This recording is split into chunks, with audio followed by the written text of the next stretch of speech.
প্রথমে আমরা এই সংখ্যাটা লেখার পরে জোড়া জোড়া দাগ দিব, ডান দিক থেকে বাম দিকে, যেরকম স্থানীয় মান যেভাবে পড়ি সেভাবে জোড়া জোড়া দাগ দিব। ডান দিক থেকে বাম দিকে জোড়া করতে হয়, ডান দিক থেকে বাম দিকে জোড়া করতে হয়। অর্থাৎ এখানে দুইটা জোড়া পাচ্ছি, ঠিক আছে, কিন্তু আমার যদি এটা এরকম থাকতো, 230 থাকতো মনে করো, তাইলে আমাদের জোড়া হইতো, একটা জোড়াই তো হইতো, সেই জোড়াটা হইতো 30-এর জোড়া, দুইয়ের কোনো জোড়া হইতো না।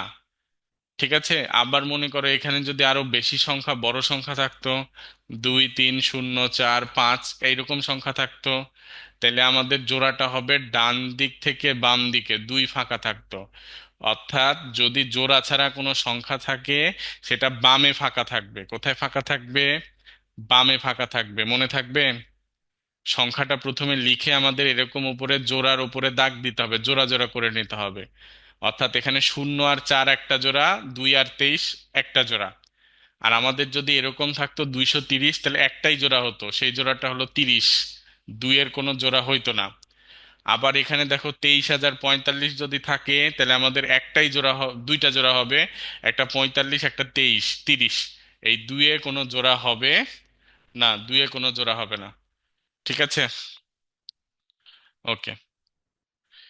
এটা করার পরে আমরা যে দাগ দিব ডান দিক থেকে, এই যে এইরকম করে একটা দাগ দিব, দাগ দিলাম, ভালো কথা।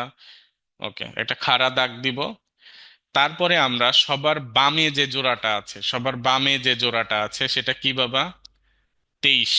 সবার বামে যে জোড়াটা আছে সেটা হলো 23। এটাকে এখন ভাগ করব, এটাকে এখন কি করব? ভাগ করব।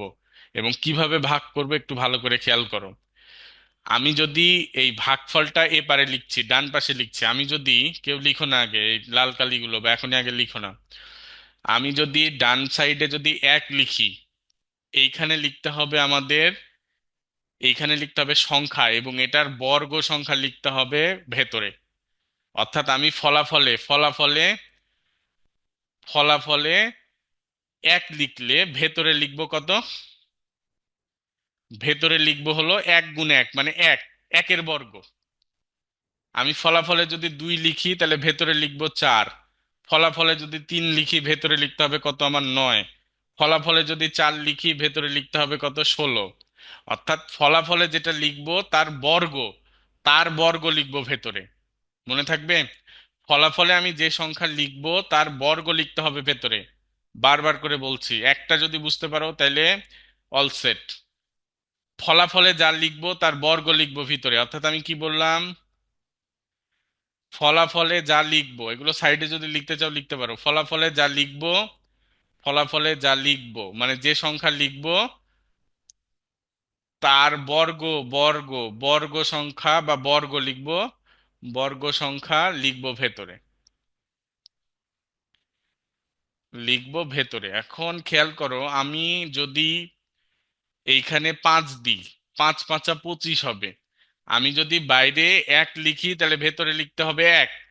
তো আমার 1 লিখে তো হচ্ছে না। আমি যদি বাইরে 2 লিখি, ভেতরে লিখতে হবে 4।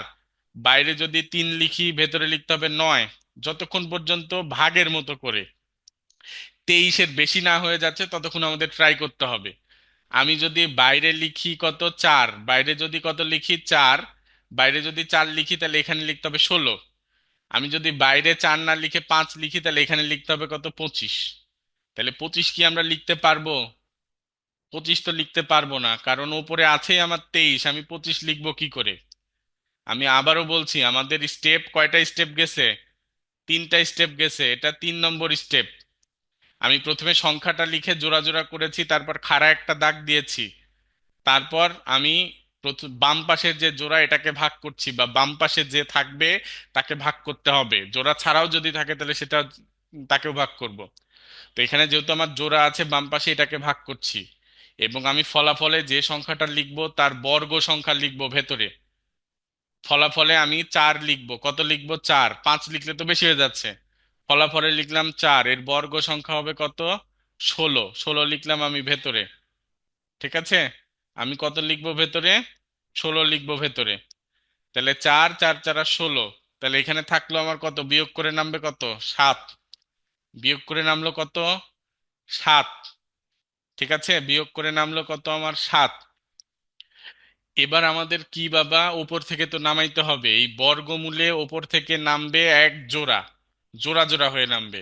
তাহলে উপর থেকে আমার নামবে কত, 704, মানে বিয়োগ করে নামলো 7 আর উপর থেকে নামলো 04, এক জোড়া সরাসরি নামবে।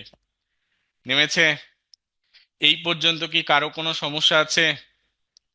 সমস্যা থাকলে হাত উঠাও, এই পর্যন্ত কারো কোনো সমস্যা থাকলে হাত উঠাও, অনেক সিরিয়াস একটা ম্যাটার। এই পর্যন্ত কারো সমস্যা নাই? তাহলে আমি পরের স্টেপে গেলাম। যে হাত উঠাইছো শুধু সে কথা বলবা, অন্য কারো সালামও দেওয়া লাগবে না, কথাও বলা লাগবে না।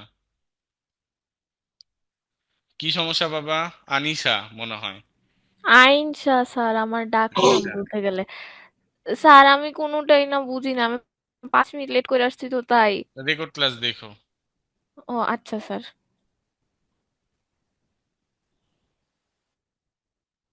ঠিক আছে, এই পর্যন্ত তাহলে আর কারো সমস্যা নাই, যারা দেরি করে আসবে আজকের ক্লাস তাদের জন্য না, রেকর্ড ক্লাস দেখে নিবা।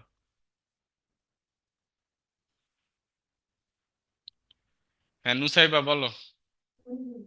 স্যার আপনি জোড়াটা নামালেন কেন, একটা নামাইতে হবে না শূন্য শুধু? বর্গমূলে জোড়া নামাইতে হয়, ঠিক আছে বাবা, জোড়া নামাইতে হয়। বর্গমূল করার ক্ষেত্রে সবসময় আমরা কি নামাবো, জোড়া নামাবো। কথা বুঝেছো? Yes sir. ওকে। এই এত সমস্যা আবার বের হচ্ছে কি করে? এই সামিউল বলো কি সমস্যা? স্যার এখানে কি আমরা মানে সর্ববৃহৎ সংখ্যা দিয়ে করব? হ্যাঁ, যেটা বৃহৎ বা যেটা মিলে ভাগের মতো করে। Okay sir. কিন্তু এখানে একটা সত্য কি বাবা, আমরা এই যে এখানে যেটা লিখবো তার বর্গ সংখ্যা ভেতরে লিখবো, এটাই, আর কিছু না। Okay sir. তারপরের স্টেপ, এই স্টেপ করার পরে স্টেপ হলো এই যে এইভাবে আবার এদিকে দাগ, খাড়া দাগ দিব, বাম পাশে আরবার কি দিব, খাড়া দাগ দিব। ঠিক আছে, বাম পাশে খাড়া দাগ দিলাম, ভালো কথা, সিম্পল। এখন আমাদের করতে হবে কি, ফলাফলে যেটা লিখেছি, ফলাফলে যেটা লিখেছি তার দ্বিগুণ এখানে লিখতে হবে। একটু একটু ডান সাইডে জায়গা ফাঁকা রেখে লিখবা। ফলাফলে যা লিখেছি তার দ্বিগুণ এখানে লিখতে হবে। ফলাফলে লেখা আছে কত, 4, এখানে লিখবো কত আমরা, 8। ভালো করে খেয়াল করো, ফলাফলের দ্বিগুণ, ফলাফলের দ্বিগুণ অর্থাৎ এখানে কি 4 গুণ 2, ফলাফলের দ্বিগুণ। এখানে যে ফলাফলটা আপাতত আছে তার দ্বিগুণ লিখতে হবে, তার দ্বিগুণ মনে থাকবে, উপরে যে সংখ্যা থাকবে তার দ্বিগুণ, এর দ্বিগুণ লিখব। অর্থাৎ 4 আছে, 4-এর দ্বিগুণ লিখলাম। এই পর্যন্ত তো কারো সমস্যা নাই? ভালো কথা, 4 আছে, 4-এর দ্বিগুণ লিখলাম, কোনো সমস্যা নাই।